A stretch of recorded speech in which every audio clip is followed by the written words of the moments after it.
Olá, seja bem-vindo por aqui. Hoje eu vou falar sobre prevenção, sinais e sintomas de alerta para o câncer ginecológico. Eu vou falar aqui sobre o câncer de colo de útero, vou falar sobre o câncer de endométrio, câncer de ovário e vou falar também sobre o câncer de vulva. O que você precisa saber para se prevenir, o que você precisa saber aí para caso apareça com algum sintoma desses ou alguém que você ama, você procurar logo o médico, não ficar deixando para depois.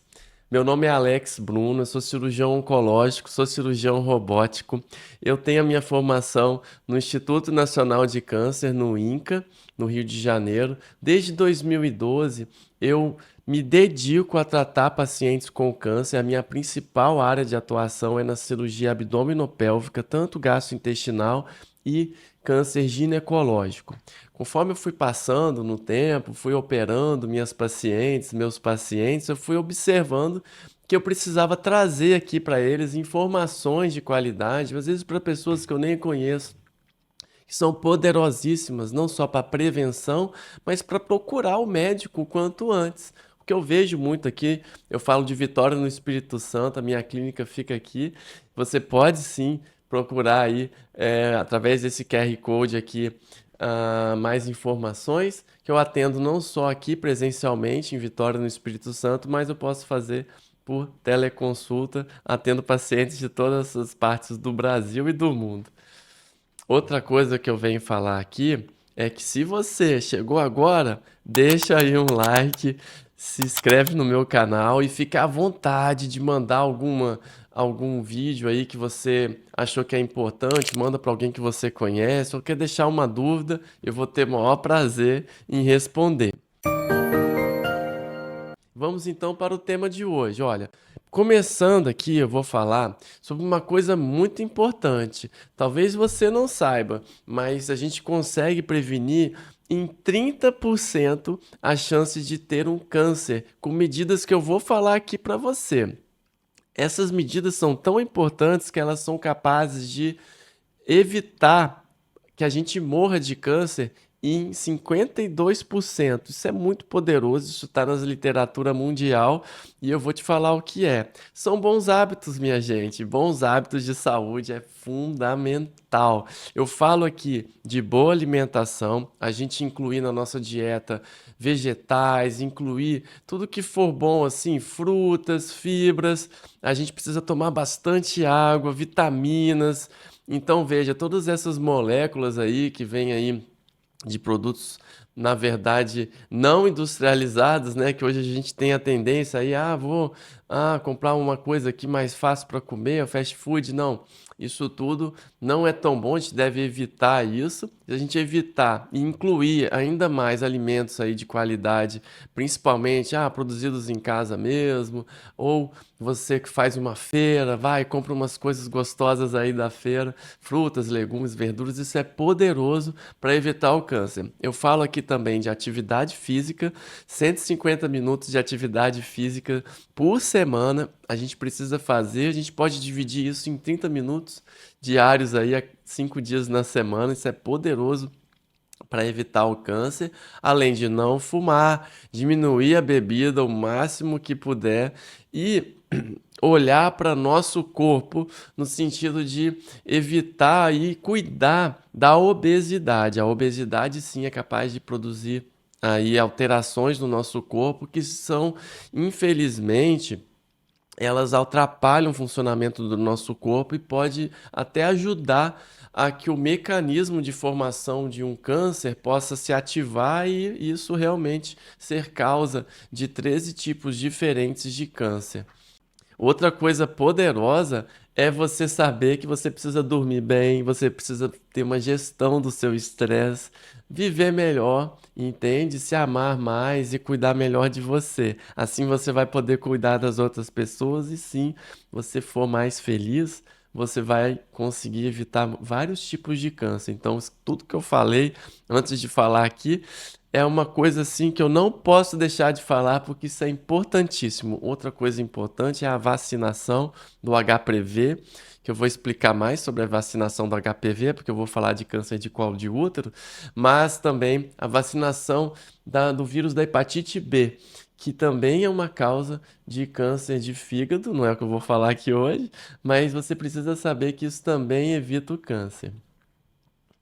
Agora, depois de falar dessa introdução, que eu não poderia deixar de falar, aqui agora eu vou falar sobre o câncer de colo de útero. Essa região aqui do útero, essa portinha de entrada aqui para o útero, que é o colo do útero. Ele faz a transição do trato genital feminino inferior para o trato genital feminino superior. Ele consegue ali prender ali de uma forma que o bebezinho, quando está na barriga da mãe, né, para ele nascer na hora certa e tudo, ele é muito importante. E ele aqui, ele tem umas características que, de alguma forma, o vírus do HPV gosta de ficar aqui. Então, infelizmente, é um ponto fraco ali da mulher.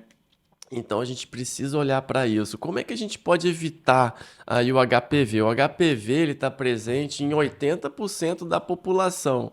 Até os 50 anos já entrou em contato com HPV, ele é muito prevalente, é uma infecção sexualmente transmissível mais comum e não necessariamente ela é uma infecção que dá em alguém que tá promíscuo ou alguma coisa assim. E mesmo aquelas mulheres que não têm mais atividade sexual, já não tenho mais marido, doutor, será que eu preciso fazer preventivo? Eu vou explicar aqui a idade certa, mas precisa. Por quê? O vírus ele fica adormecido ali no colo do útero, provocando uma infecção crônica, e ali ele vai silenciosamente, num momento ali qualquer, ele pode ativar ali uma lesão pré-cancerígena que leva alguns anos até para formar um câncer. Então veja que o câncer de colo de útero, gente, é totalmente evitável, quase que totalmente evitável. A verdade é essa. A primeira coisa que a gente tem que pensar é a vacinação. Hoje existe aí a vacinação quadrivalente no SUS, né, que ela é dada aí nas campanhas aí em meninas e meninos de 9 aos 14 anos, são 2 doses, e se estendeu até esse ano, eles estão aplicando aí dos 15 aos 19, as meninas e meninos que quiserem tomar, pode procurar o posto, que houve aí uma extensão dessa cobertura aí da idade.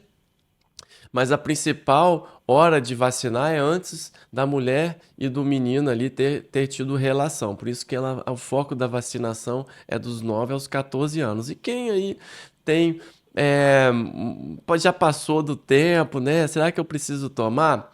Você pode tomar sim, porque já tem estudos mostrando que mesmo alguém que já iniciou atividade sexual, quando ele vai e toma vacina, aumenta a imunidade, protege eventualmente de se contaminar com outros tipos de vírus, aumenta a imunidade. Na mulher diminui a chance aí de ter lesões pré-malignas e existem vários estudos em andamento que até mesmo mulheres que tiveram câncer de colo de útero ou lesões pré-malignas, se elas se vacinarem, existe aí estudo já mostrando que aumenta aí a cobertura de uma forma que diminui a chance dessa mulher ter uma lesão pré-maligna novamente, ou até mesmo se ela fez o tratamento direitinho de ter um câncer. Então veja, é muito importante a vacinação. Outras populações de risco, como mulheres e homens aí, principalmente mulheres, falando aqui para mulheres que convivem com HIV ou que são transplantadas ou mulheres que fizeram tratamento de câncer até os 45 anos, o SUS também ele fornece a vacinação contra o HPV. Procura seu médico, ele pode te ajudar a prescrever essa vacina. E doutor Alex, me explica mais aí se existe aí na rede privada. Existe sim, e na rede privada a vacina nonavalente também é disponível. Tem a quadrivalente e a nonavalente. A quadrivalente é dada no SUS, cobre os vírus 16 e 18, que são responsáveis por 70% dos casos aí de câncer de colo de útero. E ele também cobre para o vírus do tipo HPV 6 e 11, que são mais relacionados a verrugas anogenitais, que não causam câncer, mas que causam aí muitos desconfortos aí, e realmente diminui aí a chance de ter uma verruga anogenital sexualmente transmissível. A vacinação para nona valente, ela realmente ela cobre 90% dos vírus aí causadores do câncer de colo de útero. Ela cobre aí o 16, o 18, né, que é a cobertura aí pela quadrivalente, mas cobre também o 31, o 33, o 45, o 52 e o 58. Então vai ser importante aí quem tiver acesso, né? Pode procurar seu médico, como eu falei, a gente identifica caso a caso, até os 26 anos seria uma idade assim muito ideal para fazer essa vacinação. Depois dos 26 aos 45, cada caso é um caso. É bom você ver com a sua ginecologista, mas a grande chance é que não tendo contraindicação você vai poder se vacinar também, tá bom? E agora falando aqui do preventivo, o preventivo ele é super importante, né? O preventivo, deixar seu preventivo em dia, tá bom? Como que é o preventivo, doutor Alex? Me explica melhor aí. E o teste do HPV, o que que é melhor? Vai fazer um, fazer outro. Olha, existe até no SUS, para você ter uma ideia, isso é tão importante que o SUS ele vai fazer uma transição até dezembro de 2026 para o teste de HPV. Conta mais aí sobre o teste do HPV. Eu vou te contar, ó, eu separei aqui para te explicar aqui sobre como que é colhido o preventivo. Então aqui eu tenho aqui essa maquetezinha, né? Aqui seria a vagina, né? Tá um cortezinho. E aí o médico vai pegar o espéculo, né? O espéculozinho, vai, né, do tamanhozinho certinho para cada mulher. Ele vai aí introduzir e vai conseguir ver o colo do útero lá dentro. E ali também ele consegue examinar a vulva por fora, ele vai ver ali se tem alguma coisa, vai ver se tem alguma outra doença sexualmente transmissível, alguma outra alteração da mulher, e vai ver o colo do útero com visão direta. E aí ele vai pegar essa espátulazinha, vai coletar, vai depois coletar aqui com essa escovinha dentro do canal endoscervical e vai colocar isso numa lâmina. Essa lâmina, ela vai para aquele potinho, o potinho é importante você levar no seu no laboratório de confiança aí, de patologia, em até 7 dias, principalmente, tá bom? Porque aí depois essa lâmina vai ser vista e aí o patologista vai dizer se tem ali, tá normal, ou se tem ali umas alterações nas células que evidenciam aí um câncer ou um pré-câncer de colo de útero. E vai ser importante o preventivo para a mulher detectar ali o câncer no início, porque às vezes nessa hora não tem sintomas, a maior parte das vezes o câncer de colo de útero no início não tem sintomas, então o preventivo vai ser importante para diagnosticar isso. O patologista vai examinar ali a lâmina, vai dar alterado, e essa paciente vai para fazer uma biópsia, para fazer uma colposcopia. E se ele detecta, que é o que a gente quer, o pré-câncer, melhor ainda, porque o tratamento é mais simples ali mesmo por baixo, muitas vezes. No consultório, o ginecologista faz uma colposcopia, identifica a lesão e pode fazer ali uma conização, uma cirurgia de alta frequência ou até um tratamento a laser para remover aquela lesão pré-cancerígena de câncer de colo de útero. Olha só como é poderoso, então, deixar seu preventivo em dia.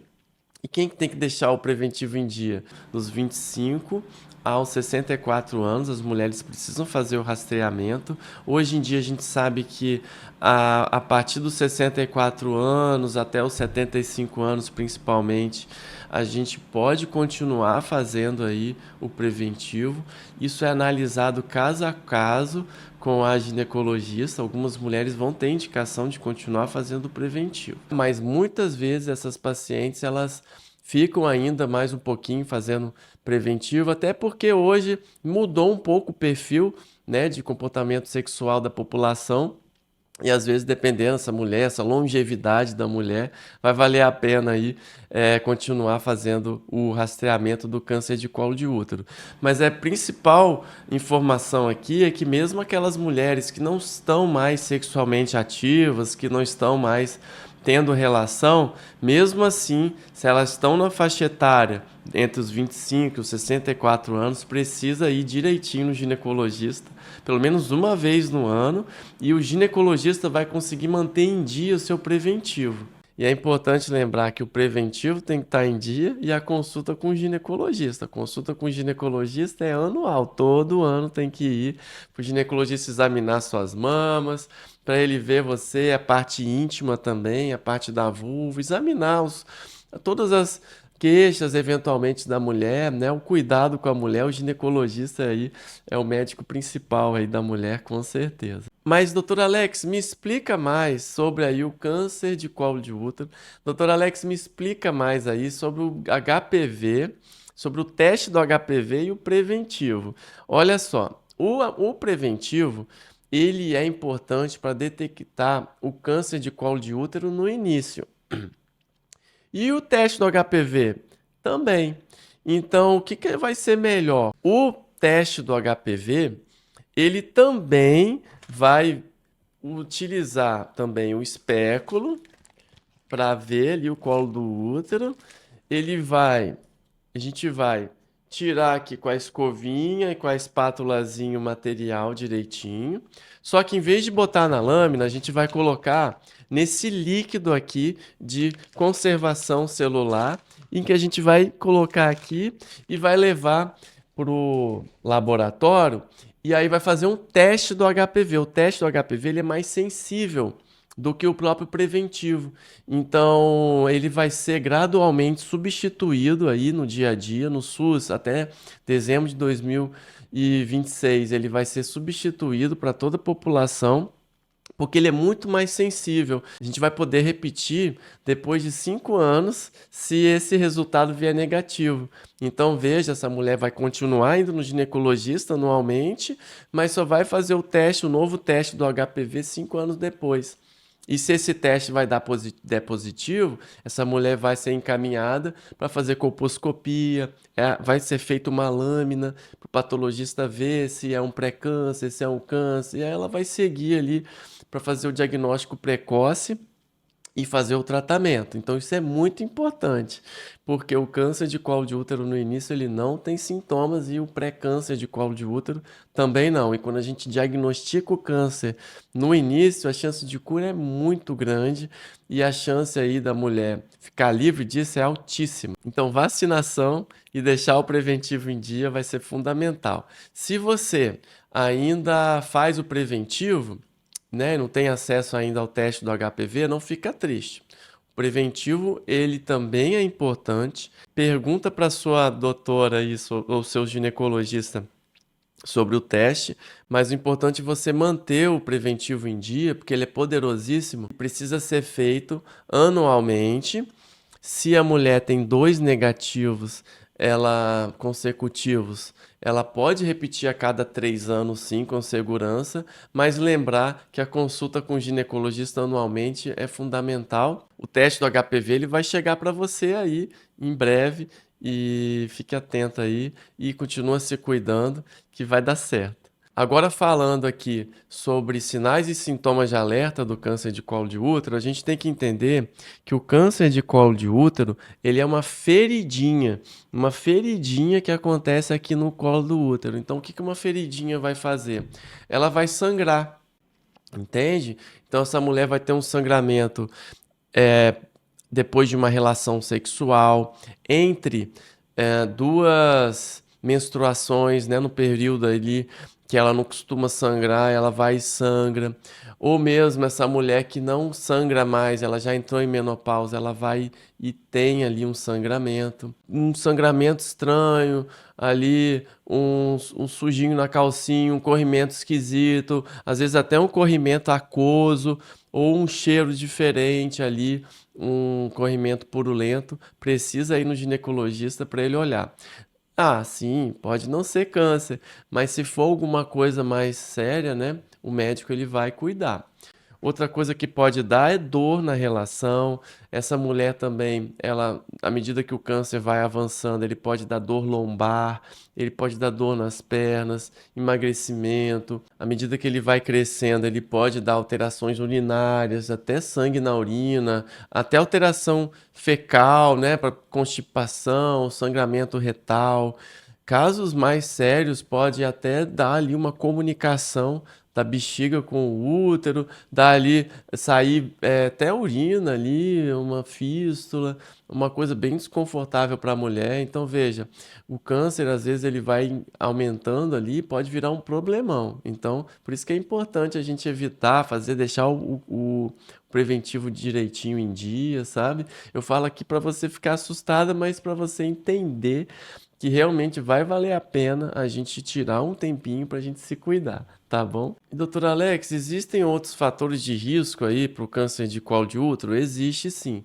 Tabagismo, múltiplos parceiros ou um parceiro que tem múltiplas parceiras, a iniciação sexual muito precocemente, o uso de anticoncepcional mais de 5 anos. Muita gente não sabe, mas se você não come frutas, não come aí alimentos aí ricos em vitamina C, vitamina A, é importante também, porque são alimentos antioxidantes, são vitaminas antioxidantes que ajudam ali ao nosso corpo ter mais força e expulsar o vírus do HPV. Doenças como HIV, em mulheres transplantadas, usuárias crônicas de corticoide, também têm a imunidade mais baixa, então às vezes o câncer pode surgir nessas mulheres. Então essas mulheres precisam de um acompanhamento mais próximo do seu ginecologista, deixar mesmo o preventivo em dia, mas fazendo assim fica tudo bem.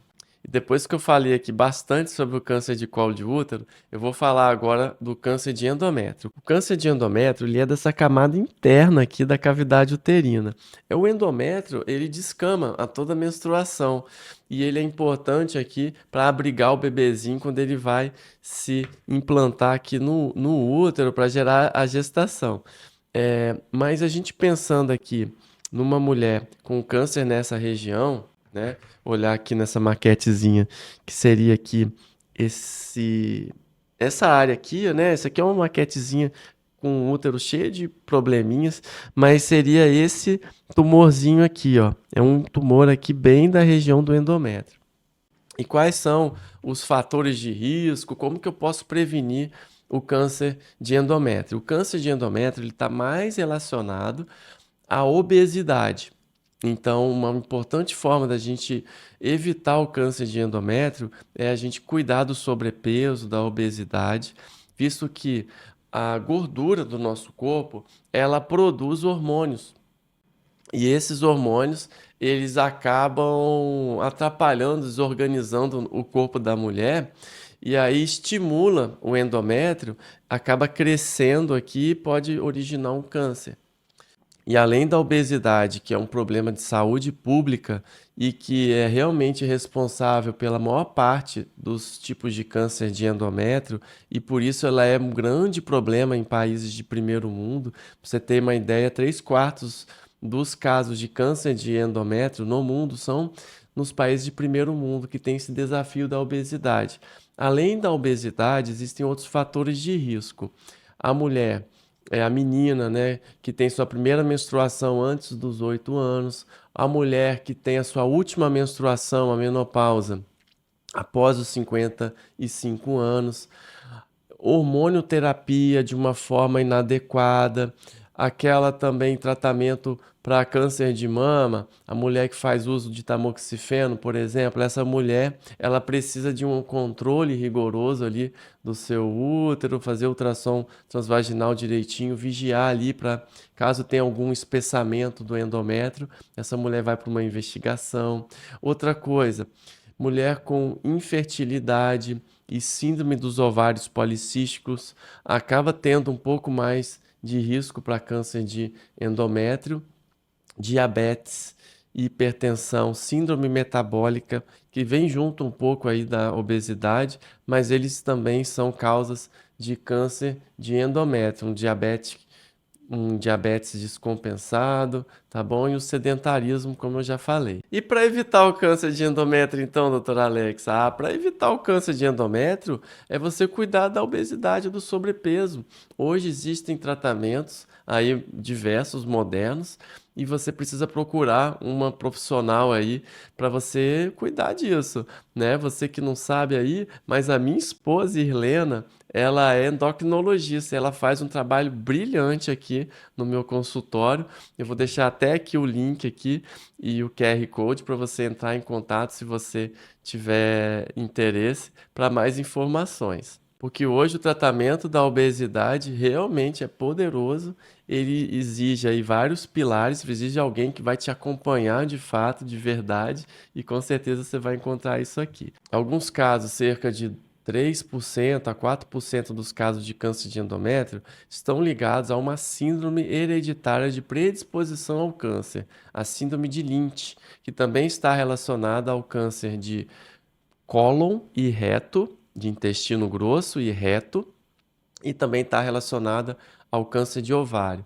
Essa síndrome é importante a gente identificar porque essas mulheres podem precisar de um tratamento específico, mas a gente pode pesquisar nos parentes esse gene de predisposição numa filha, numa irmã, para poder a gente ter esse cuidado. Algumas delas podem até fazer o que a gente chama de histerectomia com salpingoforectomia, retirada dos ovários e das trompas de maneira profilática, por volta aí dos 45, 50 anos, para evitar que o câncer apareça, para poder a gente ter esse cuidado, tá bom? Uma coisa que a gente faz aqui, eu faço aqui na minha clínica, tem até aqui para mostrar esse, parece um cotonetezinho, a gente consegue aqui fazer um teste que a gente colhe aqui da boca do paciente e manda para o laboratório, e a gente faz um painel multigênico e a gente faz em quem precisa esse teste e a gente consegue ali pesquisar num painel multigênico e se a gente descobre um gene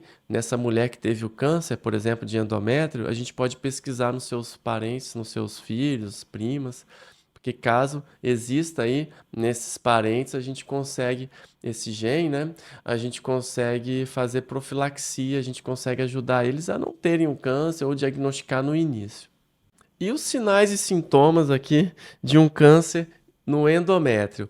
Os sinais e sintomas do câncer de endométrio, a gente pode pensar então que vai formar aqui uma feridinha, uma carninha crescida dentro do endométrio. Então essa mulher vai ter um sangramento e na maior parte das vezes esse sangramento ocorre depois da menopausa. Depois essa mulher já parou de menstruar, ela vai ter um sangramento, um sujo na calcinha, um corrimento esquisito, e ela procura logo o médico. Né? O médico faz um ultrassom ginecológico e detecta ali um espessamento do endométrio, vai e faz um exame que a gente chama de histeroscopia, e ali em diante pode fazer uma biópsia e diagnostica o câncer. É muito comum receber essas pacientes aqui, muitas vezes em estágios iniciais da doença, dessas mulheres que logo procuraram o médico, e isso é muito bom, que aumenta as chances de cura dessas mulheres. E outros sintomas de câncer de endométrio? Sim, se esse câncer começa a crescer, ele pode sim atingir a parte do peritônio e acaba podendo causar alterações intestinais, inchaço na barriga, tumores pélvicos, alterações urinárias, alterações intestinais, que a gente vai ter que lidar com isso.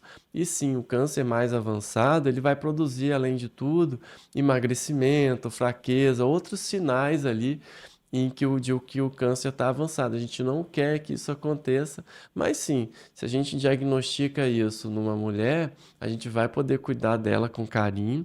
Pode sim precisar de mais tratamentos, mas sim, hoje o câncer tem cura e o câncer tem controle. Então não é se alarmar, mas procurar seu médico e com certeza, o quanto antes cuidar, melhor. Agora eu vou falar sobre o câncer de ovário. O câncer de ovário, ele está relacionado aí a mais de 30 tipos diferentes de câncer, mas 95% das vezes o câncer de ovário, ele é originado dessa parte superficial aqui do revestimento aqui do ovário. E ele envolve também a sua gênese, também as tubas uterinas e o peritônio aqui ao redor. Tudo isso, esses locais podem dar origem a um câncer de ovário. E como existe, além do revestimento externo do ovário, existe também as células aqui germinativas relacionadas aí com a reprodução e as células aí do estroma aí relacionadas com a produção hormonal. Existem vários tipos de câncer de ovário, com vários sintomas diferentes e faixas etárias específicas, mas o que eu vou falar principalmente aqui é desses 95% mais comuns, com também um pico de incidência nessas mulheres mais idosas. Também está relacionado, infelizmente, em 75%, a gente acaba descobrindo ele já avançado, então vai fazer importante aqui, é importante eu falar aqui sobre os sinais e sintomas do câncer de ovário, porque caso apresente, né, ou alguém que você ama, ou mesmo você apresente alguma coisa nesse sentido, você já vai procurar o médico. Agora eu vou falar sobre os fatores de risco do câncer de ovário. O câncer de ovário está muito relacionado com o histórico familiar. Em 25% das vezes, existe um histórico familiar. Se a gente tem uma paciente com câncer de ovário, isso é tão importante que toda mulher com câncer de ovário, a gente precisa fazer um painel multigênico, uma pesquisa, para entender se essa mulher, a gênese desse tumor, foi decorrente a um gene que predispõe ao câncer. Eu falo aqui principalmente do gene do BRCA tipo 1 e BRCA tipo 2, que são responsáveis por 15% dos casos de câncer de ovário. Também estão relacionados com câncer de mama, alguns casos de câncer de pâncreas também. Essa mulher acaba precisando ter uma vigilância maior, ou mesmo se a gente consegue diagnosticar esse gene na família, a gente pode pesquisar e ver quais são aquelas mulheres mais jovens para a gente poder fazer um rastreio melhor, não só para câncer de mama, mas para câncer de ovário.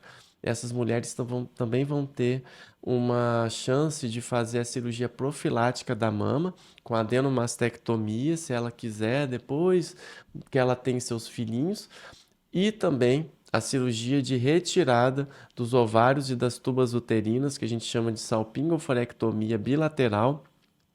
Para o gene BRCA1, normalmente a gente faz aí entre os 35 e 40 anos. Para o gene BRCA2, entre os 40 e os 45 anos. Existem outras síndromes como BRIP1, PALB2, como RAD51C, RAD51D, que também são genes ali parecidos ali com o BRCA que podem também aumentar a chance de ter câncer de ovário. Por exemplo, uma mulher que tem parentes de primeiro grau que tem câncer de ovário, ela tem 3 vezes a mais a chance de ter câncer de ovário do que a população geral. Então veja como é importante. Doutor Alex, fala mais de outros fatores de risco para câncer de ovário sem ser histórico familiar. Então, a mulher que tem mais ciclos menstruais, por exemplo, a mulher que nunca teve filhos, que nunca amamentou ou que amamentou pouco, a mulher que entrou ali na menopausa mais tarde, pós os 55 anos, aquela menina que teve a primeira menstruação antes dos 8 anos, tabagismo, obesidade, sedentarismo também são fatores de risco para o câncer de ovário. Endometriose, infertilidade também. Idade avançada, reposição hormonal na pós-menopausa, se ela não é feita com cuidado, a mulher que tem diabetes descompensado, ela também tem um risco maior de ter câncer de ovário, sedentarismo e ingestão de gordura. Também é elencada aí aquela mulher que tem uma dieta muito rica em gordura, gordura saturada, ela tem mais chance de ter câncer de ovário. Fatores protetores é o uso de anticoncepcional. Ele acaba protegendo, a mulher que usou anticoncepcional na sua vida reprodutiva acaba sendo protegida contra o câncer de ovário. Também existe aí a mulher que teve mais filhos, que amamentou mais ou que fez esterectomia, tem menos risco de ter câncer de ovário. Não existe um rastreamento para que possa ser feito na mulher para a gente evitar o câncer de ovário, assim como a gente faz o preventivo na mulher para evitar o câncer de colo de útero. O que a gente pode fazer é o ultrassom transvaginal, anualmente, até mesmo o CA-125, mas isso não se mostrou ainda na literatura, nos dados mundiais, ser importante para reduzir a mortalidade do câncer de ovário. O que vem diminuindo muito a mortalidade do câncer de ovário são as novas terapias que a gente está utilizando, associando a cirurgia, associada à quimioterapia, terapias alvo molecular, imunoterapia e as terapias mais recentes aí envolvendo anticorpo ligado à droga e as terapias que vão surgindo aí que vão realmente revolucionar o tratamento do câncer de ovário. A gente está conseguindo realmente diminuir a mortalidade do câncer de ovário. E para falar aqui sobre os sintomas de alerta é muito importante, porque foi visto que 9 em cada 10 mulheres que chegaram com diagnóstico de câncer de ovário estavam tendo esses sintomas que eu vou te falar agora. E uma coisa importante, essa mulher que chegou no médico com o diagnóstico de câncer de ovário, com os sintomas que eu vou falar aqui para você, maior parte das vezes ela estava sentindo isso 9 meses antes, ou seja, ela estava ali sofrendo os sintomas do câncer de ovário e não conseguiu identificar e não conseguiu procurar o médico, porque ela não são sintomas mesmo que confundem. Os sintomas do câncer de ovário são inchaço na barriga, a mulher pode ter dor abdominal, ela pode comer e já ficar saciada, ela pode ter sintomas digestivos assim, ela náuseas, emagrecimento, ela inchou a barriga, mas ela não ganhou peso. Essa mulher pode ter um nódulo no umbigo ou às vezes uma massa abdominal, alterações urinárias. Essa mulher, por exemplo, ela pode ter náusea, ela pode comer e ali sentir vontade de vomitar, ou mesmo tá ali com uma alteração intestinal, tá comendo, já dá uma alteração, um barulho no intestino, já dá ali uma alteração, ou mesmo constipação misturado com diarreia.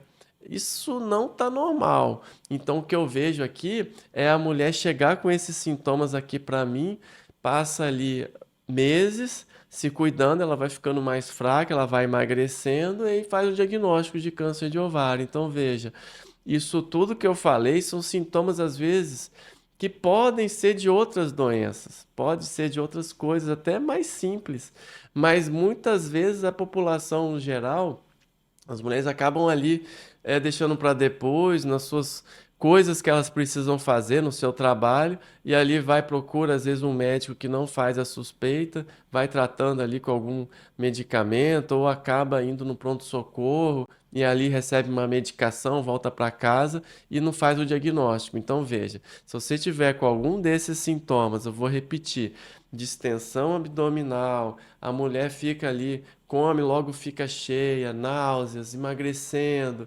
massa abdominal, tá fazendo cocô, preso, depois ele fica solto. Ela tá ali vendo que a barriga distende mais do que o normal, come, logo fica cheia. Tudo isso que eu tô falando, né, é repetição, mas para você entender que isso não tá certo, pode ser outras coisas, mas se você procurar logo o médico, isso vai ser poderoso, caso seja alguma coisa mais séria. Agora, outra dúvida importante que as mulheres chegam aqui para mim muitas vezes é com cistos e massas no ovário. Então, cistos e massas nessa região do ovário são relativamente comuns. Se você vê a população em geral, a incidência varia de 6 a 35% na população geral. A maioria é benigno, são cistos aí foliculares, às vezes endometriomas, às vezes tumores benignos, teratomas, alguns tumores ou mesmo do funcionamento normal do ovário, como corpo lúteo, alguma alteração, um cisto hemorrágico. Então, o ovário, ele naturalmente ele produz ali uns cistos, ele é mesmo um órgão ali que vai produzir, às vezes, realmente uma tendência a acumular um líquidozinho ali e formar um cisto. Mas o que a gente tem que entender é que, dependendo da característica desse cisto ou massa ou tumor de ovário, que é vista no ultrassom ginecológico muitas vezes, o médico vai olhar, vai muitas vezes pedir marcadores tumorais, como CA125, pode pedir outros marcadores tumorais, como CA199, alfa-fetoproteína, DHL, beta-HCG, alguns tipos aí de investigação que a gente pode fazer na mulher mais jovem. Então, a mulher jovem que tem um cisto ou tumor no ovário não precisa se desesperar. é ir no ginecologista, fazer o acompanhamento direitinho, porque 85% das vezes, até 90% delas é benigno e não tem que fazer uma cirurgia. Muitas vezes a gente precisa acompanhar. Alguns casos, dependendo do tamanho e mesmo os sintomas, pode precisar de uma cirurgia, mas isso vai ser visto caso a caso. Muitas vezes a gente consegue usar a cirurgia minimamente invasiva, a robótica. Eu ainda vou fazer um conteúdo para você sobre isso, mas o que eu quero dizer é tranquilizar, mas sim saber que 5 a 10% pode ser alguma coisa mais séria, então por isso o médico tem que ver sim, e fazendo tudo direitinho, a chance de ficar curada é altíssima. Quando a gente descobre um cisto no ovário, por exemplo, ou tumor que está restrito no ovário, a chance de cura chega a 90% ou mais. Então, se for alguma coisa mais séria, então não fica desesperada, não. Procura o médico que vai dar tudo certo. E a mulher que já entrou na menopausa, essa sim, uma em cada três vai ter ali realmente um caso mais sério que a gente vai poder cuidar. Mas lembrando que essa mulher na pós-menopausa que tem um cisto ou um tumor no ovário aí e tem aí uma alteração relacionada a câncer, se estiver restrito ao ovário, a chance de cura é altíssima. Agora eu vou falar sobre o câncer de vulva. O câncer de vulva, ele é mais comum na mulher mais idosa, a partir dos 60 anos. Ele não é tão comum assim, ele é mais raro, mas a gente tem que lembrar também que ele é um tipo de câncer na área externa, na vulva feminina, e que ele pode ser detectado mais no início. Então a gente evita que ele seja detectado de uma fase mais avançada, que a gente tem que fazer uma cirurgia maior ou que possa dar alguma sequela, né, nessa mulher, numa mulher eventualmente que tenha um câncer mais avançado. O que a gente tem que saber é que ele está relacionado também ao HPV. Então a vacinação do HPV não só previne o câncer de colo de útero, mas também ela previne o câncer de orofaringe, o câncer de canal anal, o câncer de vulva e no homem o câncer de pênis. Mas a gente tem que lembrar que por causa do HPV e também por causa de outras infecções como HIV, mulheres também que fazem uso de corticoides ou que têm algum tipo de imunossupressão, tem uma chance maior de ter um câncer de vulva. E sim, embora o câncer de vulva seja mais comum na mulher mais velha, ele também pode apresentar na mulher mais nova, muito pela infecção do HPV. Então vai ser importante a prevenção, o uso aí da camisinha ou mesmo a vacinação para a gente estar ajudando aí a prevenir o câncer de vulva. Agora, quais são os outros fatores? Tabagismo. Tabagismo é um importante fator de risco para câncer de vulva. Além disso, a idade mais avançada, o líquen escleroso, que é comum na mulher mais velha, que é um tipo de doença autoimune que dá ali por volta ali, em volta ali na pele da vulva, ali na região da vulva da mulher mais idosa, que ela vai ficando mais fininha, mais sensível, mais facilmente entra ali alguma coisa aí, realmente algum atrito maior, faz alguma feridinha, fica mais sensível, e essa condição chamada líquen escleroso e outras situações crônicas da vulva, da pele da vulva da mulher, pode realmente aumentar o risco para câncer de vulva. E o que seria então sinais de alerta para o câncer de vulva? Então veja, vou fazer um desenho para você entender aqui.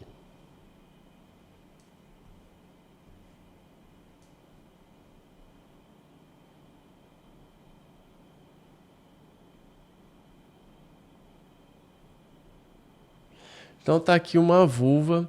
O tumor de câncer de vulva, ele é muito comum da coceira. Coceira forte é muito frequente, ardência e dor.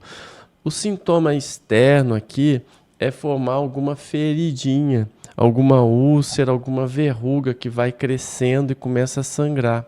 Normalmente uma ferida que não cicatriza. Então evitar de ficar passando pomadinhas, né, fazendo automedicação, porque isso pode ir crescendo e pode virar um problema mais sério. Outra coisa importante é alguma mudança de cor e textura da região da vulva. Essa mudança de textura tanto pode ser para mais vermelha, mais esbranquiçada ou mais escura. Pode surgir um nódulo, e esse nódulo pode virar uma massa que a gente consegue palpar, a mulher consegue sentir. E sim, qualquer lesão dessas pode provocar sangramento, né? Um sangramento fora do período menstrual, uma dor, alguma secreção diferente, um odor ruim. E casos mais avançados, conforme ele vai crescendo, ele vai para essa região do ânus, pode ir para a região da uretra, atrapalhando não só evacuar, mas para fazer xixi. E ele pode se espalhar para ínguas, então caroços na região inguinal é um sintoma, um sinal de câncer de vulva já mais avançado. Todos esses casos a gente vai poder cuidar, vai dar tratamento, vai dar atenção, carinho para essas mulheres.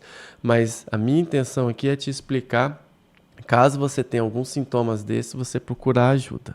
Tá bom? É muito comum, às vezes, a mulher ficar ali se automedicando, passando ali alguma pomada, às vezes repetindo alguma receita, e isso não é bom. Vai no seu ginecologista, procura ajuda, que isso vai se resolver. Igual eu falei, nem sempre vai ser um câncer, mas se for alguma coisa mais séria, a chance é que você vai poder cuidar disso e a chance de cura é altíssima quando a gente cuida o quanto antes. Lembrar também que o câncer de vulva pode causar sangramento. Então, o sangramento ali naquela região da vulva pode ser mesmo algo para a gente lidar, para a gente cuidar. E às vezes a mulher está ali com uma lesãozinha e não percebe, mas percebe um sangramento na calcinha, alguma alteração depois da relação. Então é importante você procurar o médico para ver isso, tá bom? E o câncer de vulva, ele também pode ser evitado. O HPV também é o causador de câncer de vulva, muita gente não sabe. Então, às vezes, a paciente pode apresentar mais idosa, o que a gente chama de líquen escleroso, que é uma doença autoimune da vulva, que vai deixando a vulva mais fininha, mais propensa a ter alguma feridinha, e isso é um importante fator de risco para o câncer de vulva, por isso que ele é mais comum na mulher mais velha, mas devido à infecção do HPV, está ficando cada vez mais comum a gente encontrar aí pacientes mais novas com câncer de vulva, e aí são lesões que a gente pode identificar ali, que estão ali por fora, que o seu ginecologista também pode ver, te examinar. Também por isso é importante a consulta anual com o seu ginecologista, porque ele vai te examinar e tendo alguma alteração ali, ele vai poder realmente te ajudar.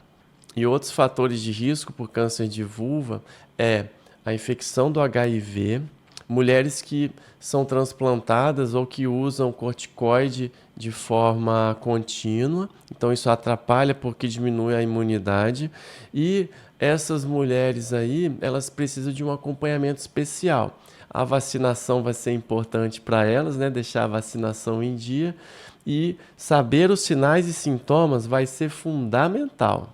Então chegamos aqui ao final desse vídeo. Eu queria te agradecer a sua presença aqui no meu canal. Se você é nova por aqui, se inscreve, deixa aí também um comentário, bota aí um coraçãozinho, que isso ajuda a chegar esse vídeo para mais pessoas. E sim, se você conhece alguém, você pode encaminhar esse vídeo para essa pessoa que você ama. Eu vou deixar aqui também, nesse QR Code, um acesso aí, se você quiser mais informações sobre consulta aqui comigo. Eu falo aqui de Vitória, no Espírito Santo, para uma consulta presencial, ou mesmo online. Eu atendo pacientes de todo o Brasil e todo o mundo aqui por teleconsulta. Olha, eu queria te agradecer mais uma vez, um grande abraço aí, até um próximo vídeo.